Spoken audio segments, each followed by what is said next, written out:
Hai teman-teman, perkenalkan nama saya Marwin Simarmata, NPM 211201116, kelas SIM 2102. Di sini saya akan menjelaskan tentang sinkronisasi dengan mata kuliah sistem operasi.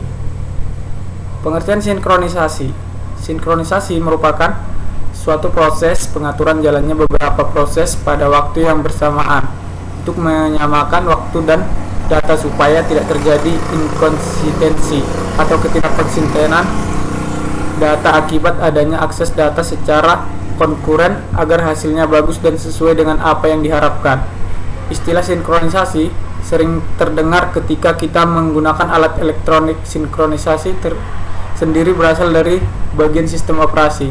Sistem operasi adalah perangkat lunak sistem yang bertugas untuk melakukan kontrol dan manajemen perangkat keras serta operasi-operasi dasar sistem, termasuk menjalankan perangkat lunak aplikasi seperti program-program pengolah kata dan peramban web.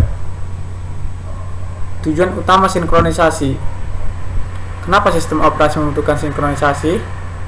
Tujuan dari sinkronisasi itu sendiri ialah untuk menghindari terjadinya inkonsistensi data karena pengaksesan oleh beberapa proses yang berbeda atau mutual exclusion, serta untuk mengatur urutan jalannya proses-proses sehingga dapat berjalan dengan lancar dan terhindar dari deadlock dan starvation.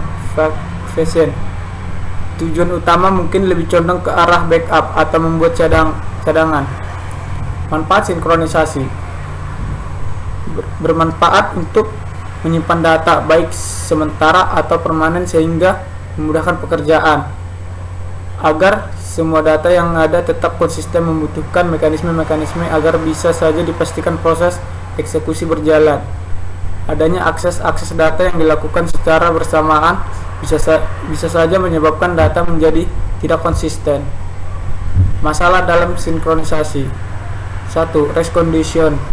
Race condition adalah situasi di mana beberapa proses mengakses dan memanipulasi data bersama pada saat bersamaan. Nilai akhir dari data bersama tersebut tergantung pada proses yang terakhir selesai. Untuk mencegah race conditional, proses-proses yang berjalan bersama harus disinkronisasi. 2. Critical section. Arti dari masalah critical section adalah sebuah segmen kode di mana sebuah proses yang mana sumber daya diakses bersama. Critical section mempunyai beberapa kode seperti entry section, yaitu kode yang digunakan untuk masuk ke dalam critical section. Critical section yaitu kode yang hanya ada satu proses yang dapat dieksekusi pada satu waktu. Exit section, akhir dari critical section mengizinkan proses lain. Remainder section, kode istirahat setelah masuk ke critical section. Adapun solusi lain untuk mengatasi masalah critical section yaitu 1. Mutual exclusion, yaitu jika proses sedang mengeksekusi critical section-nya, maka tidak ada proses lain yang dapat mengeksekusi dalam critical section mereka. 2. Progress, jika tidak ada proses yang sedang dieksekusi dalam critical section dan beberapa proses yang ingin masuk ke critical section mereka, maka pemilihan proses yang akan masuk ke critical section berikut tidak bisa ditunda. 3. Bounded waiting, yaitu suatu keterikatan harus ada pada sejumlah proses yang diizinkan masuk ke critical section mereka, sehingga adanya proses yang meminta masuk ke critical section dan sebelum permintaan itu diterima.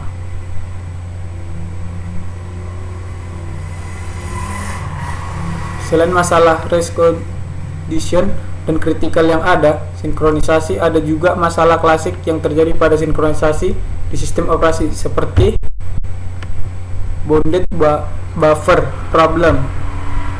Suatu data yang mampu untuk menyimpan beberapa nilai dan mengeluarkannya kembali ketika diperlukan.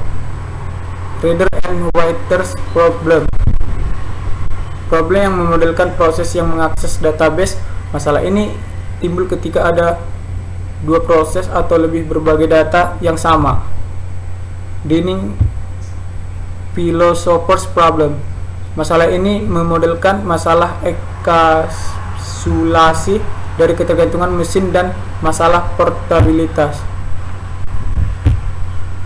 Sinkronisasi hardware. Sinkronisasi ini memerlukan dukungan hardware atau prosesor dalam bentuk instruction set khusus. Test and set. Instruksi tersebut bersifat atomik atau tidak bisa disela atau diinterupsi. Instruksi tersebut biasanya diletakkan pada bagian entry section dari kode proses. Contoh, semafor. Semafor adalah pendekatan yang dianjurkan oleh Dijkstra dengan prinsip bahwa dua proses atau lebih dapat bekerja sama dengan menggunakan penanda-nanda sederhana. Semafor mempunyai dua sifat. Yang pertama, semafor dapat diinisialisasikan dengan nilai non-negatif. Dua, terdapat dua operasi yaitu down atau menurunkan nilai dan up atau menaikkan nilai. Semafor terdiri dari dua fungsi atomik yang berkaitan yaitu 1. Wait atau S ditaruh di entry section kode proses. Fungsi ini akan mengecek apakah ada proses lain yang masuk ke critical section yang serupa. Jika ada, maka proses akan ke status waiting. Jika sebaliknya, proses akan mengeset S atau sebagai tanda critical section lagi diakses dan mengeksekusi critical sectionnya. 2. Signal ditaruh di exit section kode proses. Fungsi ini mereset variabel S atau sebagai tanda tersedianya akses ke critical section dan membangunkan proses-proses yang lagi waiting critical section serupa. Monitor merupakan kumpulan prosedur, variabel, dan struktur data dari satu modul atau paket khusus. Beberapa properti monitor, antaranya 1. Variabel data lokal hanya dapat diakses oleh prosedur-prosedur dalam monitor dan tidak oleh prosedur di luar monitor. 2. Hanya satu proses yang dapat aktif di monitor pada satu waktu. Kompilator harus mengimplementasikan ini atau mutual exclusion. 3. Terdapat cara agar proses yang tidak dapat berlangsung di blocked menambahkan variabel-variabel di kondisi dengan dua operasi yaitu wait dan signal. 4. Versi where setelah signal membangunkan proses baru agar berjalan dan menunda proses lain.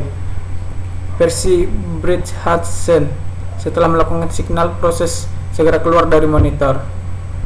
Sekian dan terima kasih